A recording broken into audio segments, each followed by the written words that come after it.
adventure bike, talking with Larry from, actually in this case, not Curry. We're talking about Diavelo.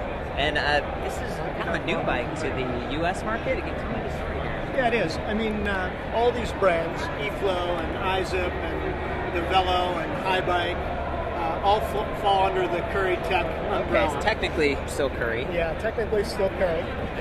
This bike was designed and engineered by a sister company called Protanium. They operate primarily in Western Europe. These couple of their bikes won Eurobike Design Awards this year, cool. And we decided to distribute them in the United States. So why did you decide that? What's so cool about these bikes besides the neat paint job? Yeah, well, there's some actually very interesting attributes about this bike. A removable in-frame battery pack, a 36 volt, 11 ampere hour removable in-frame pack. It's keyed as a releasable keyway in the frame. You can pull it out and take it with you. So a really clean design.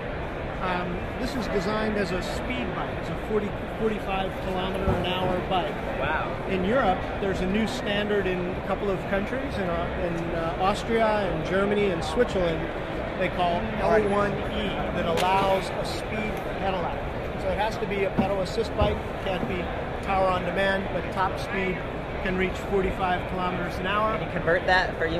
Yeah, it's 38 miles an hour. 38 miles per hour on a bike is pretty fast. I'm sorry, 28 miles. 28 miles is still pretty fast. Still pretty fast. So that exceeds the U.S. Limit. Ours is 25, right? Well, in California it's 25. That's why. But in California. But in the rest of the country it's 20. Okay. So 32 kilometers an hour. So what we're going to do on this bike is that we're going to have a control module in the display panel where you can switch between the top speed limit. So if you want to ride within the legal limit, or you can manually override it, overclock. Yeah, you can override it. He's not endorsing that. I am. Of course, you would only want to do that on private property. Of course. So, I noticed there's a nice little license plate clip on. Does that come in the U.S. version? Well, you know, I guess that it could, because in the U.S., if you wanted to use it at 45 kph, in essence, it would be registered like a moped would be registered. You get a little cute little license plate. Exactly. And then there's the one back there. So they're similar. Yeah, the model in the very back is the second bike to win the design award. It's a shaft drive bike. Wow. The motor is actually in the drive shaft. It's a cylindrical brushless motor, a high torque brushless motor that powers a Nexus internal geared hub. Wow. So it's chainless. There's no hub motor. It's a shaft drive motor. This is a prototype. But this bike should be in production sometime next summer. Oh wow! We'll look forward to that. Tell me again about the hub motor on this one. How what's the watt? Right, this is a 500 watt geared hub motor. It's made by Bafeng, which is a manufacturer that we use on a lot of our iZip branded bikes. Okay. What's new from Bafeng is that this is also a cassette mount as opposed to a screw-on freewheel.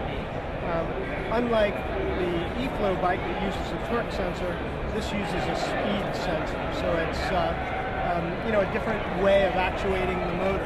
Yeah. But it is pedal assist only at this juncture. Being a race bike, how much does this weigh? This bike, I think, is about 55 pounds. Okay. So, yes, not too dramatically different. The primary difference is that the battery is in a different location. And it gives a little bit different ride kind of feel. It's a little less expensive than the eFlow, but MSRP on this bike is about $3,600. Okay. Yeah, and I noticed the tires are a little bit narrower. And that's really cool. It's a neat looking bike there. I like the colors. Well, thank you very much. That's something to look forward to, right? Yes, thank you.